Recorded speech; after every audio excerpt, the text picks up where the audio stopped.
Hi guys, welcome to Padma show. இப்போ நம்ம மண்பானை கிச்சன் பற்றி பார்க்க போகிறோம். இது வந்து அரிசி பருப்பு உடைக்கிறதுக்காக யூஸ் பண்ணுற இயந்திரம். இது அம்மிக்கல், இது ஆட்டுக்கல், இது வந்து தண்ணி ஸ்டோர் பண்ணுற குடம், டபரா, டீ கப், அப்புறம் இது வந்து பவுல், இது அடுப்பு, தோசைக்கல், இது இன்னொரு அடுப்பு, குழம்பு செய்கிற குண்டான், இது வந்து குடம், இது வந்து டம்ளர், இது வந்து சாதம் வடிக்கிறதுக்காக யூஸ் பண்ண தட்டு, அப்புறம் குண்டான், இது வந்து பேஸ்கெட் காய்கறி ஸ்டோர் பண்ணுறதுக்கு. அடுத்து பார்க்க போகிற கிச்சன் இரும்பு பாத்திர கிச்சன்.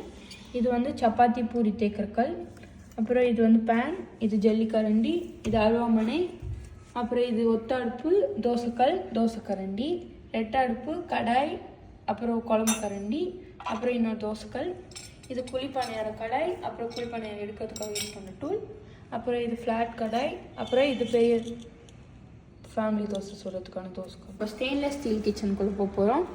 இது வந்து குக்கர், ஹாக்கின்ஸ் பிராண்ட். இது வந்து அஞ்சர பெட்டி, பருப்பு ஒன்றுத்தில் போட்டு வச்சுருக்கோம், ஒன்றுத்தில் கடுகு சீரகோலை போட்டு வச்சுருக்கோம். இது வந்து குடம், இது வந்து தட்டு போடுற ஸ்டாண்டு, இது டம்ளர், இது குக்கர், இது பால் காய்ச்சல் குண்டா, இது இன்னொரு குடம், இது டப்பா, இது வந்து வாளி, இது வந்து டிஃபன் கேரியர் ஸ்பூனோட இருக்குது. நம்ம பித்தளை பாத்திர கிச்சனுக்குள்ளே போக போகிறோம். இது வந்து கெட்டில். இப்போ இந்த கப் அண்ட் சாஸில் நம்ம டீ ஊற்றி குடிக்கலாம்.